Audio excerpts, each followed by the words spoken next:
Bukas sa lahat ng gustong mamanata ang simbahan ng Baclaran sa Parañaque City. Katunayan, sa buong Asya, ang simbahan na ito ang maituturing na pinakamaraming deboto ang dumadayo. Sa kabila ng pagiging sagrado at banal ng lugar ng Baclaran Church, ilang akbang lamang ay kita na ang kalaswaang nagaganap sa gilid ng simbahang ito.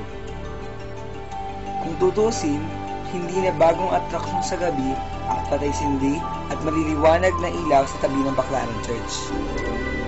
Pero, ano nga ba ang kakaiba sa dinarayang midnight attraction dito? Kaya naman pala, sa pagpasok pa lang ay baan ang alak, itong mga ilaw na nakakabuhay ng dugo, at syempre pa, ang mga kababaihan na nagsisilbing pulutan ng mga Pinoy at mga foreigner na tila devote din. Ngunit ang hanap ay hindi bendisyon, kundi ng makumundong aliw. Teka, di ba't hindi lamang ang magagandang imahe ng simbahan ang sasalaula ng malalaswang atraksyon na meron ng Parañaque City?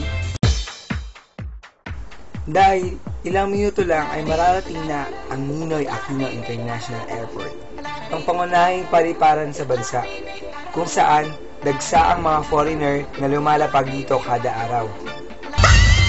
Habang nakabulangyang ang kalaswaan ng imahe na ito sa mga bayuhan, ano naman kaya ang ginagawa ng lokal na pamahalaan ng Parañaque sa pamumuno ni Mayor Florencio June Bernabe Jr.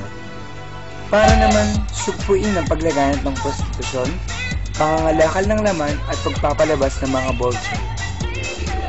Sa mga bidyong aming naidokumento, nagtatanong lang po, ito na ba ang imahe na gusto nating ipakita sa buong mundo?